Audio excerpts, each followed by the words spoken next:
So I'm Beverly, and I'm just going to sort of quickly, I mean, it's going to be difficult for me to get through this very quickly,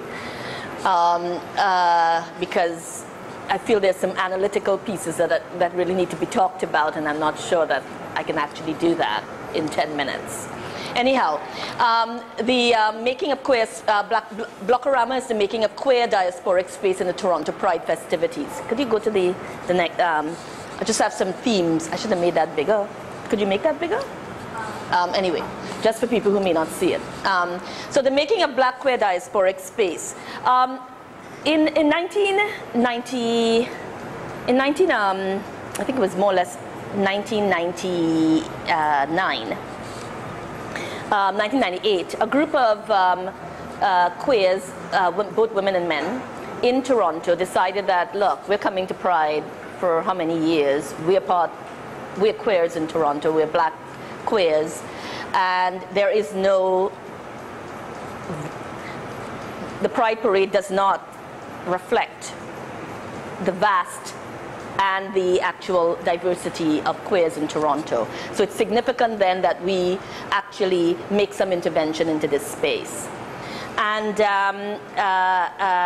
they got together, formed themselves into a committee called Blackness Yes, and they were women who actually, and this is the thing about organizing in Toronto or in the diaspora, in the black diaspora, or the queer diaspora of color in general, is that you know, people come from other kinds of struggles as well as the queer struggles. So for women, they were part of the anti-racism struggle, they were part of the pro-liberation struggle, the anti-apartheid movement, myself included, and also part of the queer community, forming themselves into organizations like the Black Women's Collective.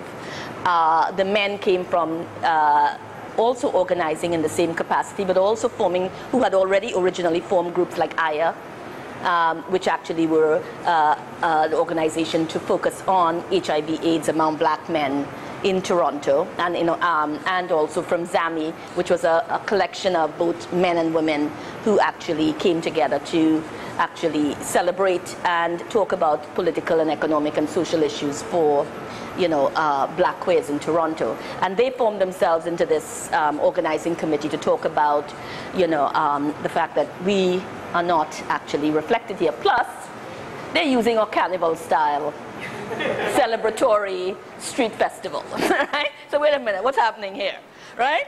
So the idea was put forward by a queer Trinidadian, well, let's do something called Pilau, right? And I don't have to explain what Pilau is because we all know.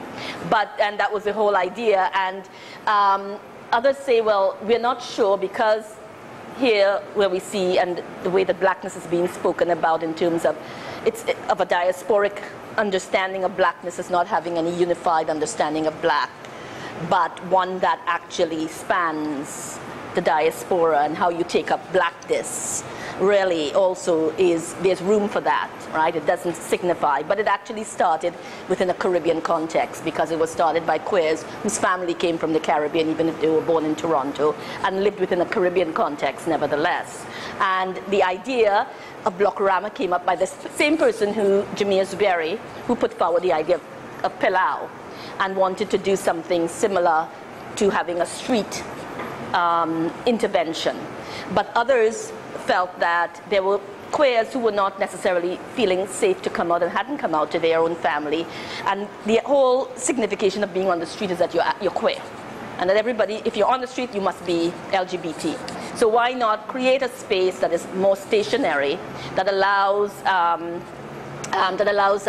people to have a stationary space, and that became Blockorama again, sort of fashioned after Blockorama here in Carnival time, that particular essence.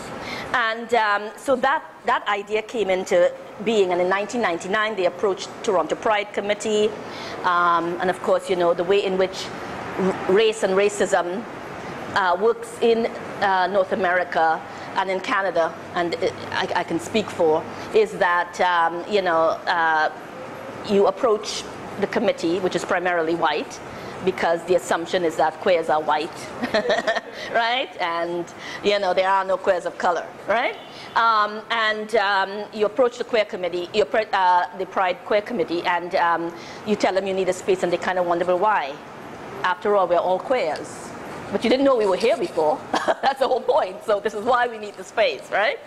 Anyway, so they allotted us a space at the back of a parking lot, right? Which again is the significance of, you know, you're really not really part of who we are. You don't really have what we call, you know, legitimacy. We'll give you a little spot in the back and you'll die out eventually, right? Now, I mean, this is not said, but this is implied, right? So we got a little space in the back where we then, you know, created an event in 1999 that involved drag performances, DJs who played reggae, chutney, bhangra, and here I'm saying, and we're seeing how black is also taking on a diasporic effect. It's not just about how you identify in terms of, but also in terms, it spans musical tastes, as well as in terms of how you have actually organized. Because as blacks in Toronto, even though there have been black sort of formations, we also have organized across, you know, race in terms of queer of color organizing as well. So for those of us who went to the clubs, you know, places like the Red Spot in the earlier formation of time, there were always queers in that space, even though particular people, black queers, probably set up those kinds of spaces. It was never only blacks as we understand blackness. It was also those who were South Asians who played bhangra music, those who were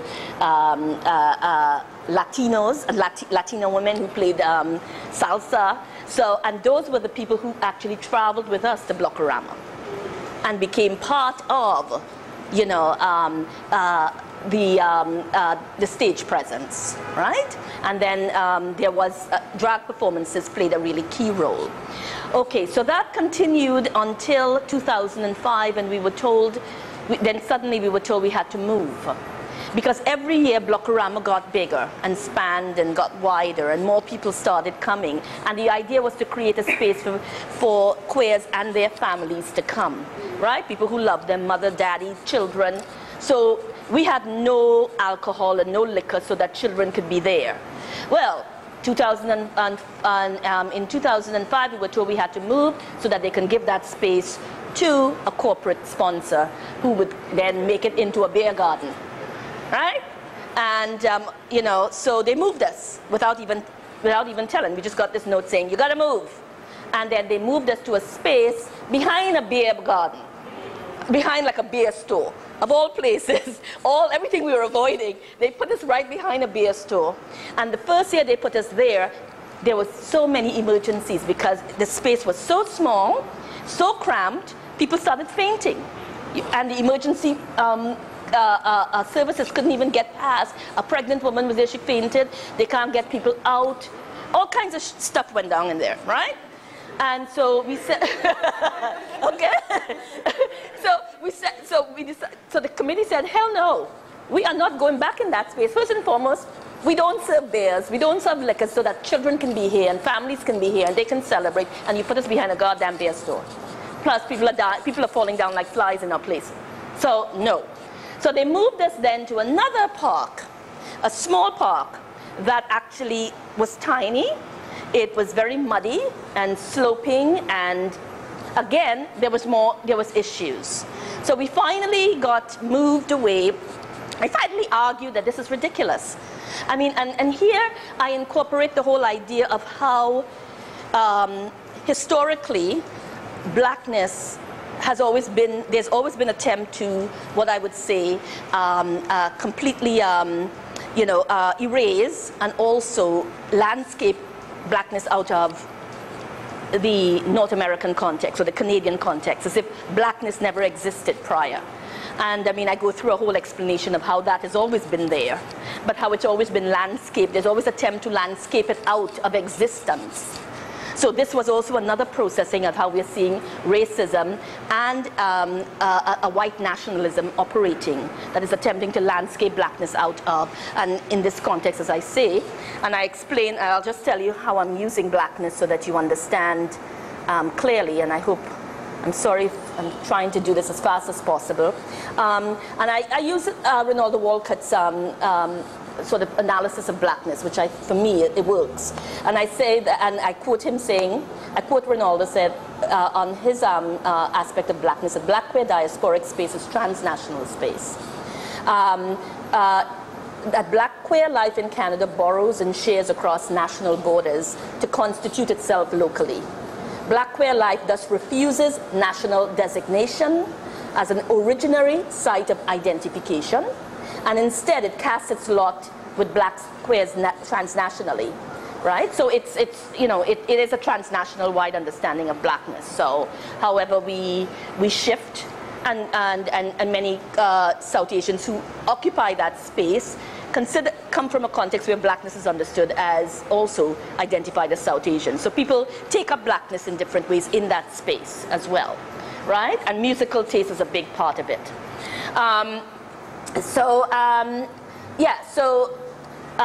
We were moved to that spot, and then it became we continued to challenge Pride Toronto for putting us in spaces that wasn't actually working out for us, right? It kept actually moving us, sort of destabilizing the event itself.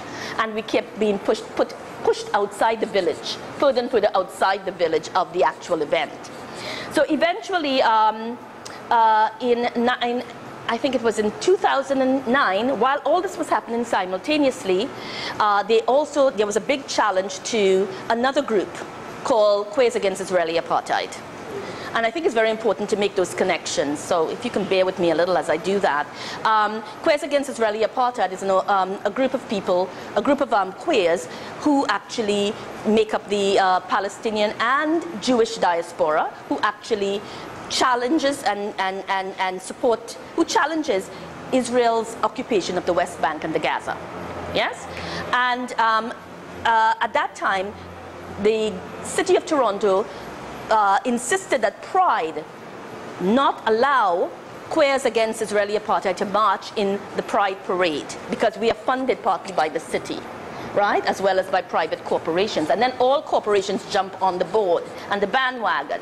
So Queer Pride immediately wrote a note saying, well, QAIA can't participate in the Pride Parade because they're being told that the Israel Apartheid is a hate crime, that they're actually purporting a hate crime against Jews.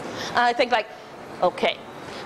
So we immediately wrote a letter, meaning Blackness here, saying we oppose this, and we wrote a letter internationally to all the queer organizations saying this is what is happening, and this is actually inappropriate, because our city and our government are now telling queers that they need to make choices between themselves and who should be allowed to be queers in this city and who shouldn't, who's legitimate and who isn't, and we're not going to actually be part of that, right? So eventually a huge,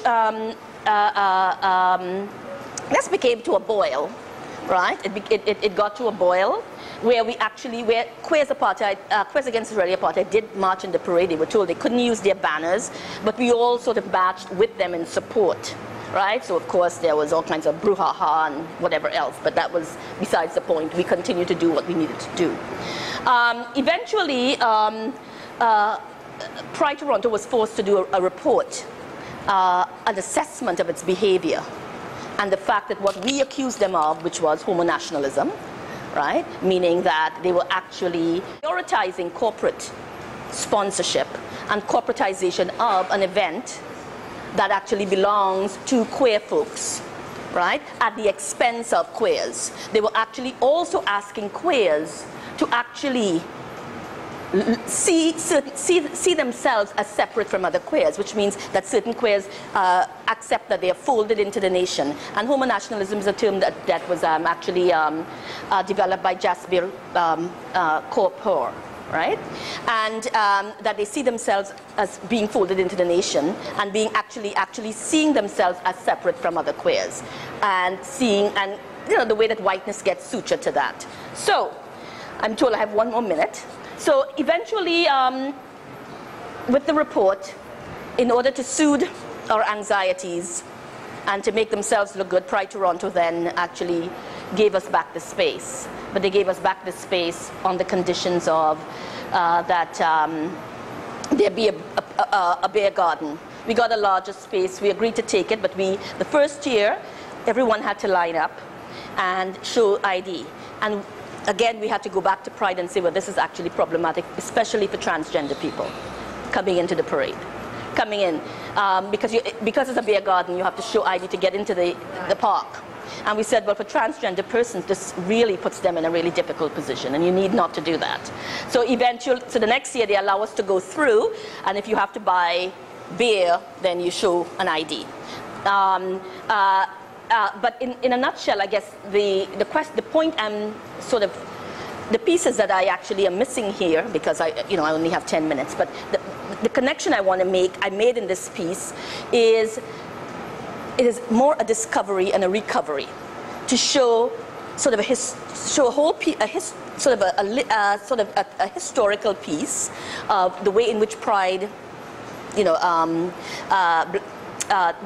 Blockorama got started, the way that the experiences of queerness is very suited to racism, very suited to the way white nationalism is understood within the context of Canada, and how that continues to shape and reshape in similar ways, right, that is connected to the way in which those of us who are racialized within that society gets positioned. I hope that helps. Okay, thank you. Beverly, is that the Pride parade you're talking about? Is that the Caravana parade? No, it's Toronto Pride parade. What? Which is the LGBT, the lesbian, gay, transgender parade that takes place every year. Okay, and you're saying that the Black Latino contingent is pushed to the margin, is that? I'm saying that, well, I'm thinking about particularly blacks, what we consider the black queer diasporic bodies in Toronto.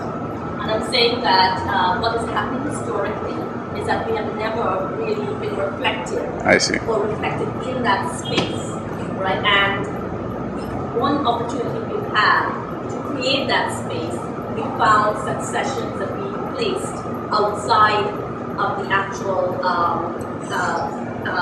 space that all of these events are taking place. Okay. We are pushed to the margin. What I wanted to ask you is, how does this group, how does your project sit with the Caribbean community, whose main signifier is the Caravana Parade? The event itself reflects the Caribbean. So like Blockorama. I mean, those were some of the challenges that queers of color and black queers and Caribbean queers have had historically. You know, people like Amar Wahab and numerous people have documented the way in which, you know, people like Wesley Critchlow, right?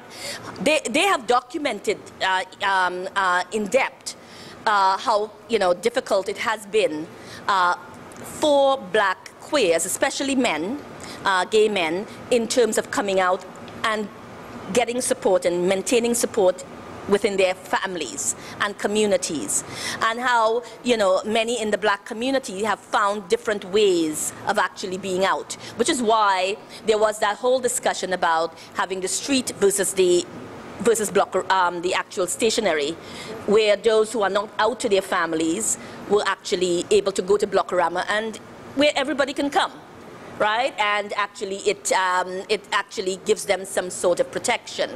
Actually, the street Palau did take place, however. That also happened simultaneously. So there was a space for those who wanted to be on the street, a moving event as well as a stationary event, which I didn't mention, but that happened for a few years, right? So Does that answer your question? Okay, thank you.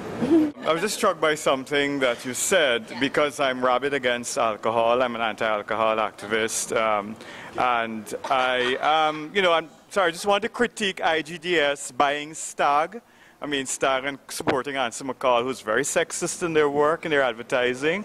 So I was just surprised that I saw Anson McCall products here yesterday, Anyway, and I just wanted to ask you, I'm just touched by something what you said about how you try to have the non-alcohol family event and how the beer garden was always there and pushed. And you made a mention in 2009, if people wanted to buy beer, they would have to show the ID.